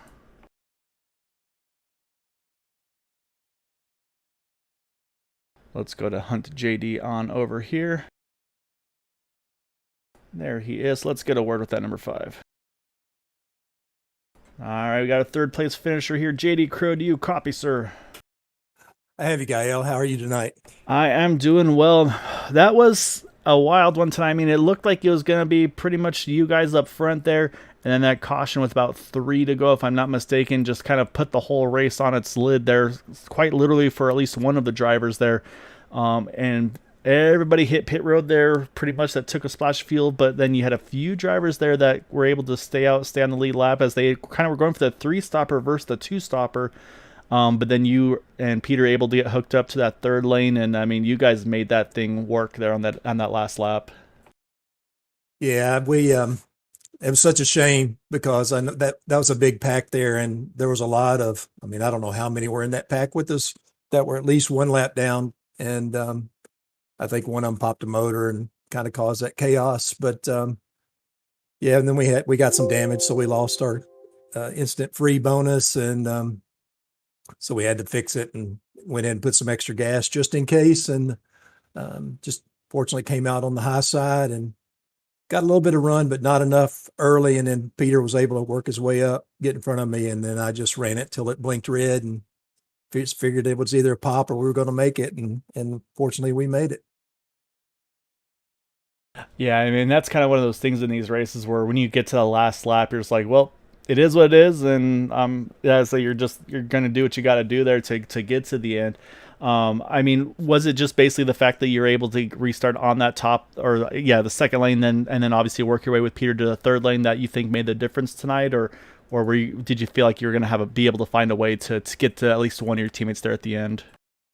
Well, the plan was to get as high as we could, as quick as we could, because before on the first pace lap, it looked like we were that Peter and Zach were going to be on the high side, and I was going to be on the bottom. And then Gabe, I think, missed his box and had to go back in, so that kind of flipped it. And then as soon as I was watching the back to see when the group was going to make a run, I wanted to get out in front of them. If I got out, I figured they'd go with me, or if they tried to jump, I was going to be able to get up first, and then that would leave the middle for Pete and Zach to blend in, and then we'd see if we could all get together before it was over. And it kind of played out that way. At least Peter was able to get up front. I'm not sure what happened to Zach, but and it was just push, push, push. Yeah, I mean, you guys definitely made it work at the end, and I was kind of doing some multitasking there while we were talking with you as well there. And I can tell you that you are locked into the top 8 for the season, or I should say for the after tonight's finale there, going into next week's 4-race playoffs. So able to kind of get there and say with that result, also you actually jumped 3 spots into third in points after all that was said and done. So you definitely did what you had to do to get there and hold your spot, and because you never know how these races are going to end up. So definitely also want to congratulate you on making the playoffs here, JD. And of course, last but not least, definitely want to give you the floor for any thanks or chats you'd like to give for that podium tonight. Oh yeah, firstly, shout out to all the guys down at Groveland, Florida at jconcepts.net for letting us carry the colors, and Father's Day for all the fathers out there, or soon to be fathers. Happy Father's Day. And then, the guys we ran with tonight, we had some really great pit stops. We were able to come out really tight together and worked well to make sure everybody that needed a point that was on the cutoff was able to get one. And hope we'll just see if we can continue that teamwork and see if we can bring home a championship for the team. Well, great job, JD, and yeah, definitely agree to say definitely happy Father's Day, like I said, to all the dads out there. So yeah, so great job tonight, sir, and looking forward to see what you got for those final 4. Thank you, Gael. Looking forward to it. All right, that's going to bring us over to our second place finisher, runner up in the middle lane, I should say, in that number 55 of Dean Wilkinson. So we'll drag Dean on over here. You say you got the help, you had the teammates. I mean, we were talking on the restart. If you're Robert DuPont, you're probably thinking, oh, what do I got to do to catch a break here? Because you've got just basically TW all around you. You have you and Robert there lined up on the outside, and then right behind him you had Richard Sanchez. I mean, so you guys were right where you needed to be. So you just unfortunately just didn't quite get the shove you needed to at the end there. But I mean, you guys you played the 3-stop strategy at one point. Didn't look like it was gonna be the winning strategy, but then that caution comes out. You guys able to have the fuel to make it to the end without any concerns for green white checkered. And it was definitely not for a lack of effort there at the end. Yeah, luck was on our side, I tell you. Without that caution, yeah, we would have been euchred. And saying, was that kind of the get-go? Was that the plan that you kind of had from the green flag? So, you know what, let's do something different. Let's go 3-stop. Or was it just kind of basically the way the race kind of played out, where it's like, you know what, we're not going to have the mileage to make it to the 2-stop strategy? Or, I mean, what was the deciding factor there in the end to kind of pull that strategy out? I think it was. I think Todd thought that there was going to be a late caution. So we were banking on that with that 3-pit spot. And yeah, it didn't look like it was going to work out there for a bit, but then, yeah, we got lucky. Yeah, Sam, of course, then on the final restart, say the one downside was, say everything was looking like it could shape up perfectly. And I mean, Matt and I were commenting where, say we were watching Robert DuPont has to pull into the pits with like 3 to go, I think. It's like, oh man, there goes his chance. And then the yellow comes out. He cycles, I think, just in front of you guys before you guys were able to swing around him there. I mean, was that one of those things like, man, if not for him, we would have had control and have basically be 1, 2, 3 on the restart? Say, did you feel like maybe that was part of what maybe played the difference from getting the win tonight? I don't know. I think I was going to stay. Rock and I were going to stay in the middle anyway, and because I think that is the faster line typically, or the high line. But no, I think we would have stayed there and hoped that Sanchez, pushed him up a little further, and maybe to get a third. But yeah. Nah, so it was still, I mean, it was a really, really impressive showing by all of you guys. Like I said, kind of the strategy was one of those, like you said, it's like you get a little nervous, like, this may not pan out, but yeah, you're right. I said just the right time there, it finally did happen. So you put your guys right in contention for the win tonight. Like I said, still not a bad result, obviously, to get the runner up tonight. So unfortunately, not the playoffs for you this season. So you didn't get the luck you needed to throughout the course of the season. So saying unfortunately, I'll say not what you wanted there, but I mean, obviously, I know you're going to be going for wins the rest of the way. And I'm saying I know you'll have at least Todd Siebels to try to help out maybe on the playoff side. I mean, does that change your mindset all in those final 4? Maybe say, okay, well, no championship, so maybe not more risks per se, but you can take more chances that maybe you wouldn't normally if you're maybe points racing, if that way. Yeah, I think I think I'll race a little harder, but I'll still try to help my teammates out, get Todd up there, and see if we can't get him a win and a little higher up in the championship. All right, well, it was an awesome job tonight by you and your team there. The strategy worked out, so like I said, it sounds like Todd made you guys sweat a little bit on the strategy, but it wound up paying off in the end. So definitely want to give you the floor, though, for any thanks and shouts you'd like to give for that runner up tonight.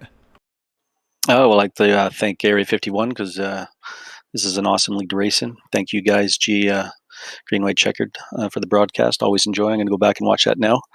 And of course, all my teammates, Robert Rock and Todd and Sanchez. I think we had Jay and part-time Jimmy Crow. We had a Jimmy as a part-time TW tonight, and thank you for his help. Yeah, you guys did, like I said, a great job tonight. I said it didn't look like the strategy was going to work, but then I said that caution changed everything. And and then say next week, obviously, it'll all start all over again. 4 races, we'll see who's able to get that top spot. Definitely be looking for you to be pushing up front once again. So great job, though, tonight, Dean. Looking forward to seeing you the rest of the way. Thank you, sir. Have a great night, and thank you to all the drivers. They ran a great race tonight. It was fun. All right, Matt, that leaves us one left to chat with. One more. And that is going to be our race winner in that number 41 of Peter DeBorgia. And Peter, I'll say, I don't know if you've got the sixth sense going or something in that number 41 Extra Life car or not, but say you're in that main pack, you're pushing, you're running the inside line, and then at one part, it's like, nope, not right now. And I say, and it was towards the end of the run. I mean, was that just you feeling like, you know what, I got the points, I'm good to make it no matter what happens, or is it just you feel like there's something happening and you don't want to be a part of it there at the end?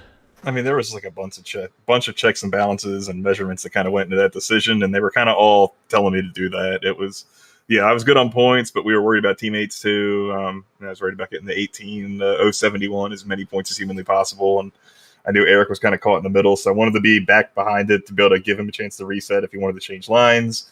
I wanted to move Workman up a spot there and help him out if he needed it, and and it looked really shady up top there. It just didn't look like it was going to end that well. I still had 0 incidents, so I figured like a 9th place with 0 incidents is better than a 5th place with some damage. So I just decided to roll on back there and play it safe, and luckily it paid off. Yeah, so and then the next part of that one is the fuel mileage part of that, because it's like you were one of the few that I should say your whole group. I mean, you went to 51, if I'm not mistaken, before you pitted there. Was there any thoughts of trying to see if you could go for the green white checkered, or was it basically even if it was just one attempt, was there no way you were going to make it to the finish there? I think Workman had the best chance because he pitted with us. Gathright too. They weren't really in the lead there. I led too much in the last stint, so that kind of wiped away that chance. Had I been rolling in the back the entire time when the wreck happened, and maybe I would have stayed out there and been in front of the TW guys. But because I was leading so much there, that kind of negated that one extra lap.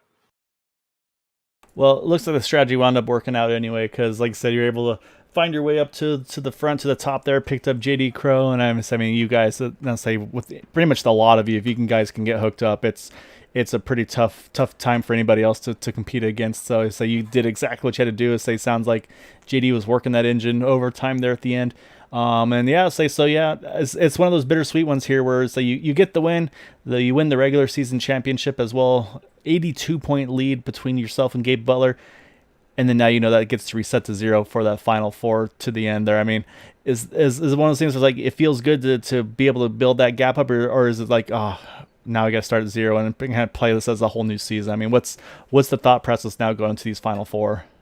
Well, I mean, it's not like I would have. Man, I wish I would have just finished 20th tonight. You know what I mean? Like, it's still a win's still a win. That's pretty cool to be able to say you did that here against all these great drivers. But yeah, I mean, that's what we do this for, is to get to the playoffs and hopefully have a chance at the championship there. But you alluded to him earlier. I can't say enough about the 5 car there. It was great pushing at the end. I know the middle line was getting a little swirly, and there was talks in our team speak about trying to take it 4 potentially. So he just held a perfect line around people that might not have been necessarily, and shoved me there in front of Dean and Robert there at the end. I can't believe that we were able to make that work. I was really trying to get the 18 up there with me as well. There's just too many voices in the team speak sometimes, especially in restarts, when we're all looking to see when somebody's going, what the lines are doing. And the moment JD went 3 and Derek Walker followed him, I jumped up immediately, hoping that Workman would come up too, and we would be able to push him up there, because him and Eric were short on points.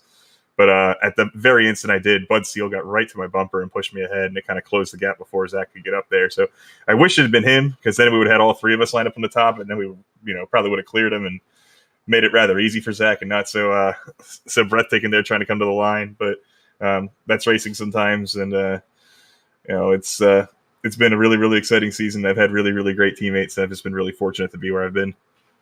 Yeah, and speaking of teammates, I believe you guys are going to take about 4 of the 8 here in the playoff. Obviously, with you getting the regular season championship, Gabe coming on strong after a couple of races, hopping into the league, back into the league, not kind of stepping away from the admin duties kind of during the race. And so yeah, he's going to run her up in second. Then JD is going to be third in points after his result tonight. And then you're going to have also Todd Siebels with you guys. Sebastian Marin, Cody Nagels, Eric Laurie, and Vicente Guerrero are going to be the top 8. So yes, I think actually 5 of the 8 now, if I'm looking at it correctly there. So you guys will have some inner team competition, if you will, and it's usually probably not a bad thing to have. So just again, the selflessness of the way pretty much all the teams are here over at Area 51. So it's going to be a lot of fun to see what you guys have in store for us for the rest of the season. Yeah, for sure. Lots of great guys we run with every week. And I mean, what makes the team so great is that you don't really care at the end of the day which one of us gets it done. It's when one of them wins, it's like the team wins. So except Sebastian. No, I'm just kidding. But no, we got to see all those guys go to victory lane this season too, other than Sebastian. Eric, Gabe, JD, myself. It's a lot of wins racked up between the squad here. So even when it's not necessarily us, we're happy when it's one of our teammates. I wish I can just get 1. I'm less impressed with the wins this season and only the 13 incident points in 7 races. I'll take that all day. Yeah, that's really. I was looking at that too. You're right. I say for what you've been able to accomplish this season, to have only 13 incident points is a very, very well done job as well there, Peter. So I say being up front, leading laps, getting wins, but keeping it clean at the same time. That's what drivers should be kind of aiming to do as well. So just an awesome job tonight, Peter. Like I said, to get the win, to finish off the season in basically perfect form there. Look forward to see what you got for the rest of the playoffs here, but definitely want to give you the floor though. Excited, like I said, I've kind of jumped on the bandwagon as well. I know you got some good sponsors on the side for a really good cause as well. So definitely want to give you the floor. Oh yeah, Extra Life's got a great promotion going on right now too. If you happen to join and raise $200 this month, you can unlock the Colors of Pride puzzle that they've got going on, which is made by um, different artists and whatnot. There making a really cool puzzle for helping sick kids and whatnot. My cause helps Johns Hopkins Children's Center in Baltimore, Maryland. But I'll be getting ready to start doing some marathon training here shortly. I've got kind of like my basement set up the way I want it, and got the arcade games all kind of like my basement set up the way I want it, and got the arcade games all back together and some of the console stuff there, which is all getting ready for the big 24-hour stream in November. So be on the lookout for stuff like that, any kind of donations and whatnot there. I'll probably have some perks, especially for iRacing drivers out there. My wife has a Cricut little vinyl cutting machine there. Last year I cut custom numbers for everybody who donated, but I'm going to have to think of something even more creative this time around, because it wouldn't be as awesome as it was without the help of all the iRacing guys that I know and all the people out there watching on stream. So thanks so much for that, guys. Yeah, it's really cool what you do. So I'm glad you kind of brought it to my light as well. So I got a couple guys I know that do it as well. So yeah, glad to kind of just getting my feet wet on that one as well. It's really cool to see. And yeah, so I say definitely if you're interested in anything, say Peter, as you can see on his car, they're really good looking paint schemes. Finds a way to make these Extra Life cars look like other ones, like Target on this one. You see, you've had a couple other great ones as well. So yeah, say if you're looking for anything fun, I say Peter does a little bit of a side hustle as well, where that money goes to Extra Life as well. So Peter, awesome job tonight, man. Looking forward to seeing you the rest of the way. I'll let you go celebrate with your team. I appreciate you guys. See you next week. All right, Matt, that is our race winner in that number 41 of Peter DeBorgia. So yeah, so once again, though, our final 8 drivers into the playoffs are going to be Peter DeBorgia getting the regular season championship by 82 points over Gabe Butler. But that being said, for Gabe Butler, I mean, he joined the season midway through. He missed a couple extra, and he's still able to jump up to second with his 2 wins in the season. And then JD Crow with his big performance goes to third. Todd Siebels, Sebastian Marin, Cody Nagels, and then Eric Laurie and Vicente Guerrero are our top 8. But once again, Matt, we talk about every point matters. The gap between 8th and 9th, I was kind of underselling it, how the gap might be at the end of it.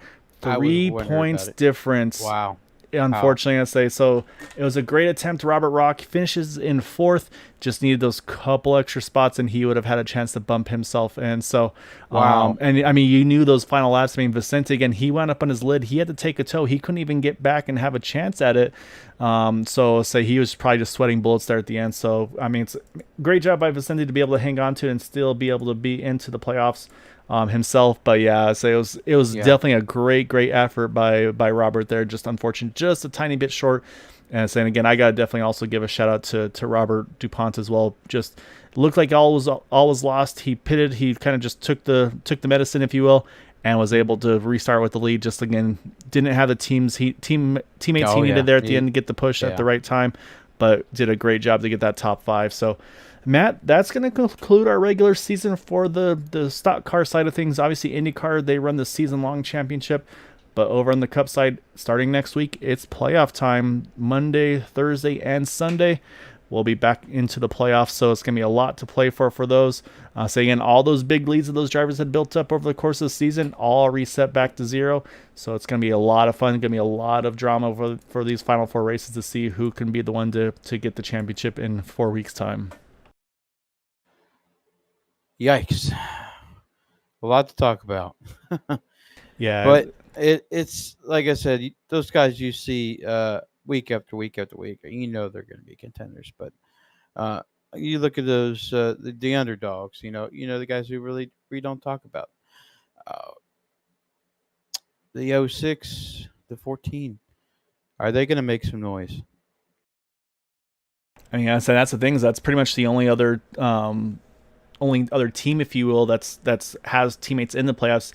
I say Todd Siebels, he's got and that's the thing too. I mean, Todd Siebels could be dangerous. I mean, you think about it, he's the only playoff driver of TW. Unfortunately, like I said, Robert Rock just missed by 3 points.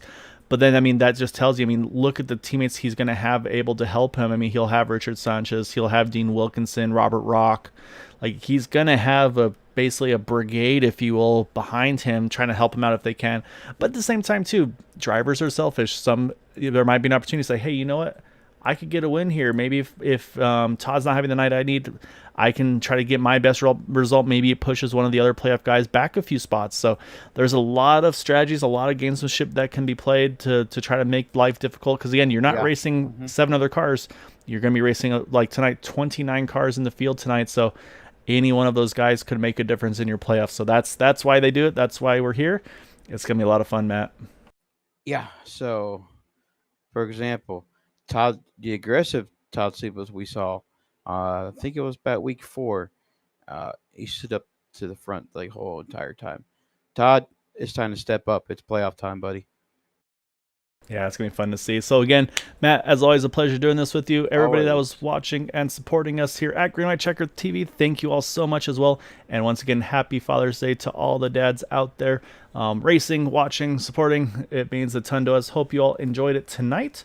And looking forward to the playoff time coming up here starting tomorrow night with the Next Gens. It'll be Nick Chambrone calling the shots over there. So definitely stay tuned and take a look over on that one. It's going to be a lot of fun. But yeah, Matt, always a pleasure, man. Hope you all had a wonderful evening. Matt's going to have a more wonderful evening here, it sounds like. It's all you dads out there. So I hope you all stay safe, take care, and we'll see you all tomorrow night. Take care, everyone. Yep, take care.